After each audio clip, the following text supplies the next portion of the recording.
2015 में सरकार आई थी और 3 साल के अंदर अंदर दिल्ली के सरकारी स्कूलों की तस्वीर बदलने लगी थी।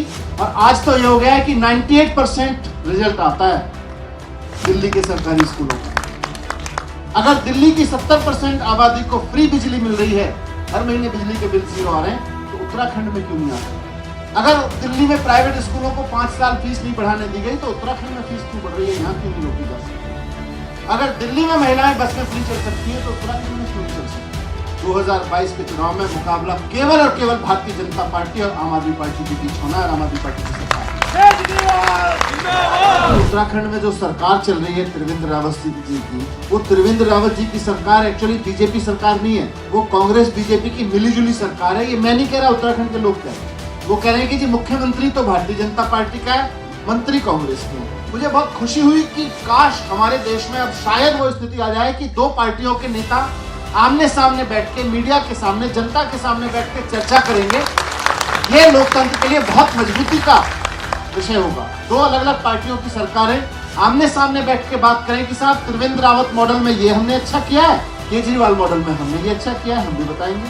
मुझे ये अपने लोकतंत्र में, भारत के लोकतंत्र में एक बहुत अच्छी शुरुआत होती दिखी। 100 योजनाएं हो सकता है उन्होंने कागजों पे बना के रखी हो त्रिवेंद्र रावत जी ने, लेकिन अगर जमीन पे उतरी होती, जमीन पे लोगों को फायदा हुआ होता, शिक्षा में कुछ स्कूल अच्छे हुए होते, प्राइवेट स्कूलों की फीस कम हुई होती या रोकी होती, बिजली सस्ती की होती, पानी पे कुछ काम किया होता, रोजगार महिला सुरक्षा पे काम किया होता, तो आते जरूर।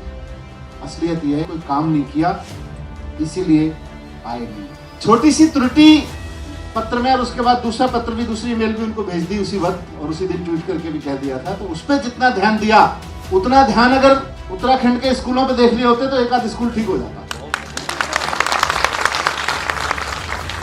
अगर आप उत्तराखंड के बच्चे से भी जाके पूछोगे, भाई उत्तराखंड में ऐसा कौन सा नेता है जिसने सामान्य दूध की दुकान चलाने से जिंदगी शुरू की और आज करोड़ों की प्रॉपर्टी का मालिक बन के बैठा हुआ है, तो मुझे नाम बताने की जरूरत नहीं, उत्तराखंड का बच्चा बच्चा बता देगा उसका।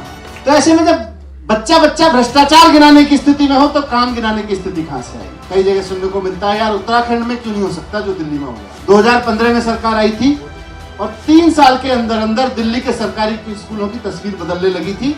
और आज तो ये हो गया है कि 98% रिजल्ट आता है दिल्ली के सरकारी स्कूलों का। आज दिल्ली में सरकारी स्कूल है, उत्तराखंड में एक भी हो तो बताओ जहां से सरकारी स्कूल से पढ़ाई करके बिना कोचिंग के बच्चे IIT में जा रहे हैं, जेई क्रॉस कर रहे हैं, नीट क्रॉस कर रहे हैं।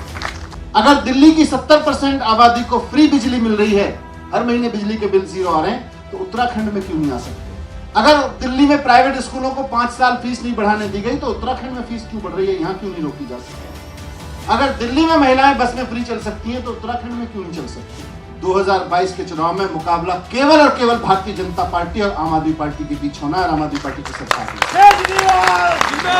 तो सब लोग मेहनत करें। भारतीय संस्कृति कहती है कि लोगों के लिए काम किए जाए और फिर डट के मुकाबला किया जाए। भारतीय जनता पार्टी की संस्कृति कहती है कि चुनौती दी जाए और भाग जाए। मैं फिर से इस उम्मीद में कि हो सकता है उनका मन हो दिल्ली में ही बात करें, मैंने अपनी चिट्ठी में दूसरी रिक्वेस्ट भी की हुई है। 6 तारीख को मैं दिल्ली में उनका इंतजार करूंगा, बताऊंगा कि कैसे 70% जनता को बिजली फ्री कर दी केजरीवाल सरकार ने, केजरीवाल जी। बताऊंगा कि कैसे केजरीवाल जी ने उतने ही संसाधनों में स्कूल बढ़िया कर दिए, सड़कें बढ़िया कर दी, ईमानदार राजनीति कैसे होती है वो बताऊंगा। तो मैं उम्मीद करूंगा कि आज तो नहीं आए, लेकिन हो सकता है 6 तारीख को वो दिल्ली पधारे। मैं ओपन निमंत्रण दे रहा हूँ, 6 तारीख को दिल्ली आए, लिख के भी मैंने उनको दिया हुआ है।